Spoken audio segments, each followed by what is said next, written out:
పెళ్ళైన పాస్టర్కే పెళ్లి గాని మీ అమ్మాయిని ఇచ్చి పెళ్లి చేయమంటే చెప్పు తీసుకుని కొడతారు ఎవరైనా సరే. అర్థమైందా? పాస్టర్ అయినా అతనికి ఇచ్చే మర్యాద ఇస్తారు. పాస్టర్ అయినా సరే మీ పెళ్లి కాని అమ్మాయిని తీసుకొచ్చి పెళ్ళైన పాస్టర్కి ఇచ్చి చేయమంటే చెప్పు తీసుకుని కొడతారు. ఆయన చెప్పింది ఏంటంటే పెళ్లి కాని పాస్టర్ ఎవరైనా ఉంటే అతనికి ఇచ్చి మీ పెళ్లి కాని అమ్మాయిని వివాహం చేయండి. అలా క్లియర్ గా చెప్పలేదు. అంత క్లియర్ గా చెప్పలేనప్పుడు నువ్వు వక్రీకరించకూడదు కదా. ఆయన పెళ్లి అనేది ఆడపిల్లల గురించి మాట్లాడేటప్పుడు పాస్టర్లైనా గురువులైనా పీఠాధిపతులైనా పద్ధతిగా గౌరవంగా మాట్లాడాలి, చాలా క్లియర్ గా చెప్పాలి. ఇప్పుడు వాళ్ళకు వీళ్ళు మతం మార్చి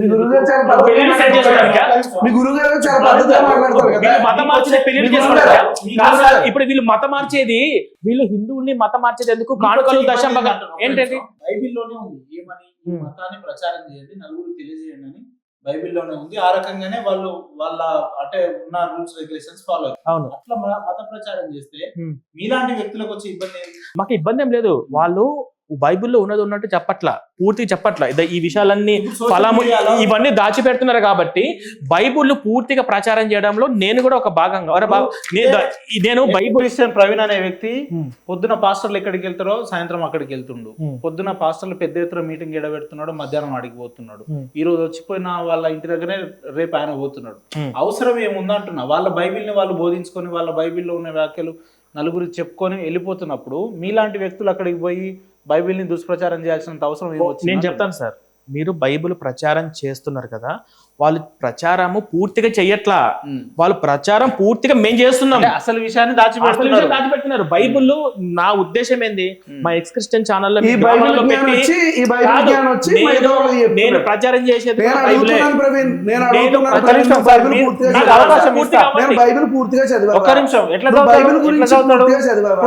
పొద్దున్న లేస్తే పాస్టర్ అని చెప్పి మీరే ఫోన్లలో చూసి చెప్తున్నాడు. ఆయన ఎట్లా మొత్తం చదువుతున్నాడు? బైబిల్ మొత్తం తెలియదు, బైబిల్ మొత్తం తెలియదని అంటాను. సరే, ప్రజలకు బాగా తెలుసు. నేను థియాలజీ మాట్లాడతానా, నాకు బైబిల్ తెలుసా లేదా అనేది ప్రజలు బాగా చెప్తారు. ఓకేనా? బైబిల్ గురించి ఎవరు బోధిస్తున్నారు? పాస్టర్లు బోధిస్తున్నారు. పాస్టర్ల కంటే బోధించే స్థాయి నీకు ఉందా అనేది నా క్వశ్చన్. నీకు పాస్టర్ల కంటే ఎక్కువ తెలిస్తే నేను ర్యాండమ్ గా ఫట్ మన బైబిల్లో నుంచి పైన ఒక 10 క్వశ్చన్లు అడుగుతాను. ఆయన కూడా పైన 2 క్వశ్చన్లు అడుగుతారు, వాటికి సమానం చెప్పాను కదా. నేను ఆల్రెడీ చెప్పాను. నాకు మీరు ఎందుకో మీడియేషన్ చేస్తున్నట్టుగా నాకైతే అనిపించడం లేదు. కంప్లీట్ గా అటువైపు మీరు గేమ్ తీసుకుని కావాలని బైబిల్ ని బోధిస్తే మీకు వచ్చే ఇబ్బంది ఏందని అడిగినప్పుడు మీరు నిద్రపోతున్నట్టున్నారు. కావాలని మీరు అంటే 100 క్వశ్చన్లు నాకు వేసి 100 క్వశ్చన్లు నాకు వేసి అట్లా పిలిచారు నన్ను అనిపిస్తుంది ఎందుకో. I can defend my God. నేను దేవుడి కోసం 100 మంది వచ్చినా 100 మందికి చెప్తాను. But this is not the right way. నాకు ఎందుకో ఇది కరెక్ట్ అనిపించడం లేదు. ఏది క్వశ్చన్ అడగడం కరెక్ట్? నన్ను 10 క్వశ్చన్లు అడగడం ఏంటి, ఆయన 1 క్వశ్చన్ అడగడం ఏంటి? సరే, ఇప్పుడు ఆయననే 10 అడగండి, మరి మీరు ఆయననే చెప్తాడు. ఏమున్నది పోయేది? మీకు బాగా ఇబ్బంది అనిపిస్తుందా 10 క్వశ్చన్లు అడిగితే? నేను కొన్ని ప్రశ్నలు స్ట్రైట్ గా ఆన్సర్ కావాలి సార్. ఇది లాజికల్ గా ఉందా లేదా మీరే. ఆయన స్ట్రైట్ గా చెప్తలేడండి బాబు, మీకే తెలవాలి. మరి స్ట్రైట్ గా రవీంద్ర గారు, నేను మిమ్మల్ని మనస్ఫూర్తిగా అడుగుతున్నానండి. ఇప్పుడు యేసు ప్రభు దేవుడు, ఇప్పుడు యేసు ప్రభు దేవుడుగా నమ్మకపోతే వాళ్ళ పరిస్థితి ఏంటి? ఇప్పుడు ఇతను ఒక వ్యక్తి ఉన్నాడండి, ఇతనికి యేసు ప్రభుని దేవునిగా నమ్మని అసలు యేసు ప్రభు, కానీ ఇతని జీవితం మొత్తం దాన ధర్మాలు చేస్తాడు, మంచి వ్యక్తి, ఎవరి జోలికి పోడు, హ్యాపీగా సంతోషంగా ఆయన జీవితం మీద ఆయన బతుకుతూ ఉంటాడండి. ఆయన క్రైస్తవ మతం తెలియదు, ఆ మతంలోకి పోడు. ఇప్పుడు ఈయన ఒకవేళ చనిపోతే ఈయన ఎక్కడికి వెళ్తాడు మీ బైబిల్ ప్రకారంగా? స్ట్రైట్ గా ఆన్సర్ చెప్పాలి. గోల్ బాల్ చేసి గందరగోళం చేయరు. ఇప్పుడు ముక్కు ఎక్కడ ఉందంటే ఇట్లా పోవాలి ఇవన్నీ కాదు. స్ట్రైట్ పరలోకమా నరకమా? స్ట్రైట్ ఆన్సర్, నరకమా పరలోకమా? గోల్ మాల్ చేస్తుండా ఆర్టీసీ మాల్ చేస్తుండా చెప్పని. సరే చెప్పండి, మీరు మాట్లాడారు. మనము పుణ్యకార్యాల గురించి మాట్లాడుకుంటే సరదాగా లెక్క పెట్టుకుందాం. నేను కాసేపు నిద్రపోతాను, మీరు అయిపోయినా లేపండి. మీరు పుణ్యకర్మలు అన్ని కాదండి, ఈయన పరలోకం నరకమా, పరలోకం లేదు నరకం ఇలా చెప్పడానికి ఎక్కడికో పోతారండి. ఒకటే అడిగా, నువ్వు క్వశ్చన్ గంట అడిగి సరే, యేసు దేవుడిగా నమ్మకపోతే వాళ్ళ పరిస్థితి ఏంటి, పుణ్యాత్ముల పరిస్థితి ఏంటి? ఒకటే ఎత్తుతున్నావు కాబట్టి నేను చెప్తున్నాను. నువ్వు చేసే పుణ్యాలన్నీ పాపాలన్నీ. ఎవడో పుణ్యాత్ములు లేడు, బైబిల్ చెప్తుంది నీతిమంతుడు లేడు, ఒక్కడో లేడు. నన్ను ఎవడో ఫర్ ఎగ్జాంపుల్ కాబట్టి నీతిని బట్టి ఎవడో పరలోకం పోడు. ప్రభువుని నమ్ముకుంటేనే పరలోకం పోతాడు. అంటే ఇప్పుడు ఇతను బాప్తిజం తీసుకోకపోయినా యేసు దేవుడికి నమ్మకపోయినా ఇతను పరలోకం పోవచ్చా? ఎలా? అతను ఒక వ్యక్తి ఉన్నాడండి, నేను XYZ. చెప్పింది వెళ్ళడు అని చెప్తున్నా. వెళ్ళాడు. సరే, ఇప్పుడు యేసుక్రీస్తుని మీరు నమ్ముకోకపోతే, ఇప్పుడు బాప్తిసం తీసుకోకపోతే వాడు పరలోకం పోవాడు. పరలోకం దగ్గరేట కదా, 2400 కిలోమీటర్ అట, తెలుసా అండి? నేనైతే కొలవలే.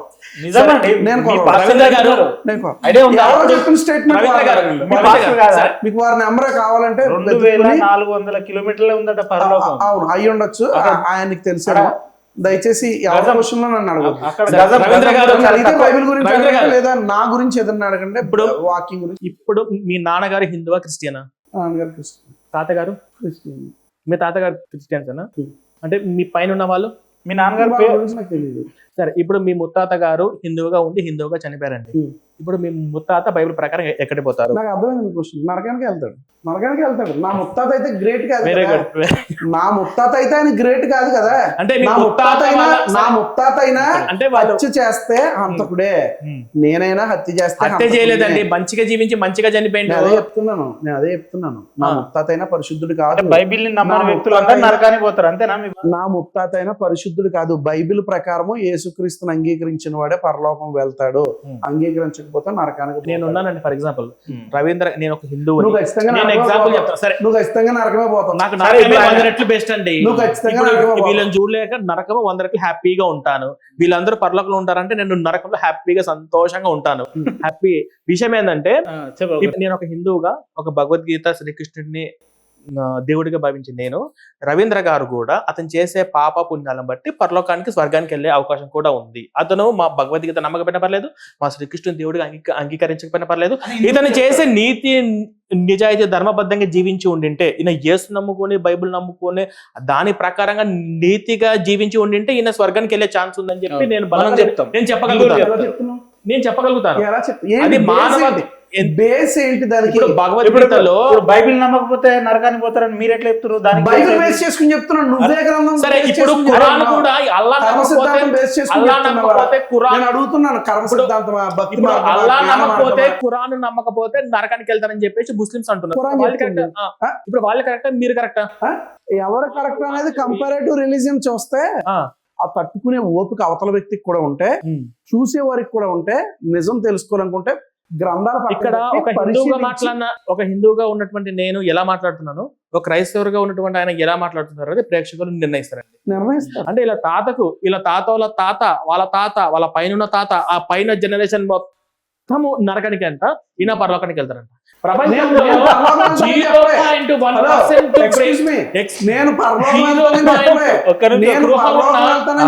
ఈ ప్రపంచం మొత్తంలో ఎర్రగడ్డ మెంటల్ హాస్పిటల్ ఉన్నోడికి 1% బ్రెయిన్ పని చేసిన ఇదేం లాజిక్ అయ్యా అంటారు. నువ్వు ఎలా కావాలంటే దీని ఎలా కావాలంటే అలా కాదు. ఇప్పుడు మన భారతదేశ చట్టం ఏంటంటే, ఎవరన్నా ఒక అమ్మాయిని రేప్ చేస్తే అట్లా గురిశిక్ష చేస్తాడు. ఎవరైనా ట్రాఫిక్ పోలీసు ఇట్లా ట్రాఫిక్ మీల్స్ దాటితే వాడికి ఒక 6 నెలలు జైలు శిక్ష ఏదో వేస్తారు. అంటే ఏ తప్పులకు ఆ శిక్షలు ఉంటాయి. దొంగతనం చేసిందా వాడు 6 నెలలు జైలు శిక్ష పెట్టి వాడికి క్రమశిక్షణ వచ్చేందుకు పెడతాడు. మర్డర్ చేసిందా ఒక 20 ఏళ్ళు జైలు శిక్ష పెడతాడు. రేప్ చేసి ఏదైనా అత్యాచారం చేసిందా దాన్ని వాడికి గురి శిక్ష వేస్తాడు. అన్ని తప్పులు ఒకే శిక్షలు ఉంటావు కదా, అన్ని తప్పులు. కానీ వీళ్ళకు ఒకటి శాశ్వతమైన పరలోకము, శాశ్వతమైన నరకం. అది కూడా అన్లిమిటెడ్. అగ్ని ఆరదు, పురుగు చావదు, నరకమే. అగ్ని శాశ్వతంగా పరలోకం. ఇదేం సిద్ధాంతం? అయిపోయిందా? నాకు తెలిసిందే సంపూర్ణ జ్ఞానం అనుకోకూడదు. ఆయన చెప్పాను, దొంగతనం చేసినండి ఫలానా సెక్షన్ అన్నాడు కదా, దొంగతనం చేసిన వాడికి ఫైన్ వేసి కూడా వదిలిపెడతారు. రోడ్డు యాక్సిడెంట్లు ఎవరన్నా చనిపోతే జైల్లో పెట్టేవాళ్ళు ఉన్నారు. రోడ్డు యాక్సిడెంట్లు ఎవరికన్నా గాయాలు జరిగితే ఫైన్ వేసి పంపించేవి కూడా ఉన్నాయి. ఓకేనా?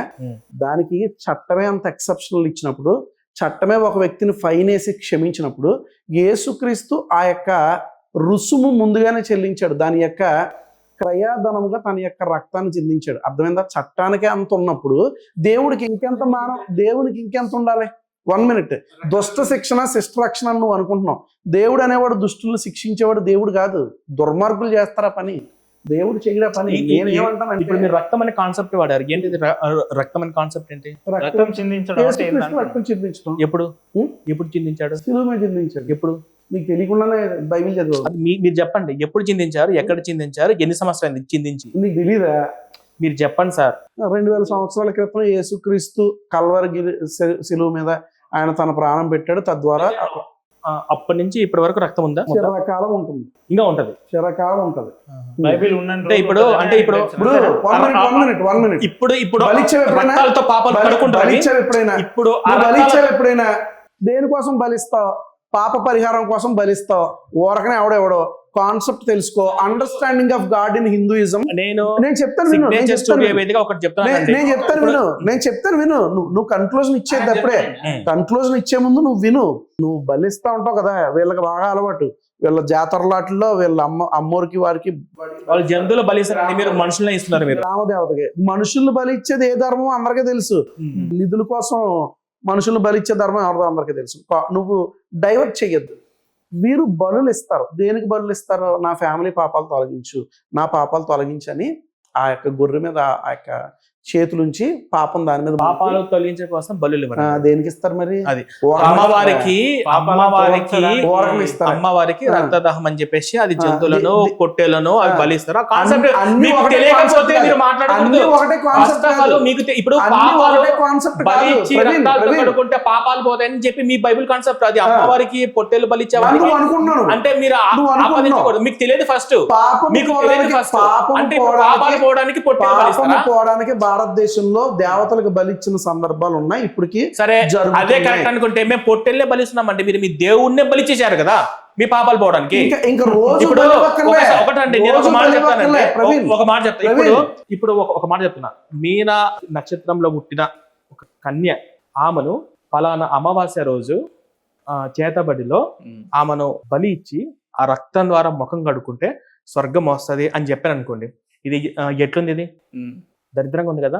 దీనికి 2000 ఏళ్ల క్రితము యేసు సిలువలో రక్తం కార్చాడు, ఆ రక్తంతో ఇప్పుడు కడుక్కుంటే మన పాపాలపై పరలోకం వస్తుందంటే దీనికి దానికి తేడా ఏంటి? ఈ రెండు మూఢనమ్మకమే కదా. అది ఎంత మూఢనమ్మకం, ఇదంతా మూఢనమ్మకమే కదా. అయిపోయిందా? మూఢనమ్మకాల గురించి పాపానికి పాచితం ఏముండదు. రక్తంతో కడుక్కోవడం, మళ్ళీ ఫ్రెష్ గా పాపాలు చేయడం, మళ్ళీ పాపాలు చేయడము, మళ్ళీ సండే రోజు చర్చ్ వస్తే పాపాలు కడుక్కోవడం, మళ్ళీ సోమవారం నుంచి శనివారం వరకు పాపాలు చేయడం. మూఢనమ్మకాల గురించి మూఢనమ్మకాల గురించి అసలు మీ ధర్మంలో మాట్లాడకూడదు. అదే సార్, నరకానికి వెళ్ళినట్టు అర్థమైపోయింది మూఢనమ్మకము. నువ్వు మాట్లాడుతూ ఉంటే నేను ఆన్సర్ ఇవ్వాలి కదా. నువ్వు క్వశ్చనే గంటన్నర వేసి ఆన్సర్ మాత్రం ఒక్క నిమిషంలో ఇచ్చేయమంటున్నా, అది కరెక్ట్ కాదు. ఇప్పుడు రికార్డులో చూడండి ఎవరు ఎంతసేపు మాట్లాడారు. మూఢనమ్మకాల గురించి మాట్లాడే అర్హత మీ ఎవ్వరికి లేదు. ఎందుకంటే మూఢనమ్మకాలు ఉన్నదే పెట్టుబడి క్రిస్టియన్లో, మూఢనమ్మకాలు ఉన్నదే హిందూయిజంలో ఉన్న మూఢనమ్మకాలు. అసలు అన్ని కాదు. కాన్సెప్ట్ మార్చొద్దు. యేసుక్రీస్తు రక్తం చిందించబడ్డము, సర్వపాప పరిహారం, రక్త ప్రోక్షణం ఆవశ్యకం. సర్వ మానవాళి పాపాలు పోవాలంటే రక్త ప్రోక్షణ. ఎక్కడుందండి శ్లోకము? ఎక్కడుంది నీకు తెలీదా?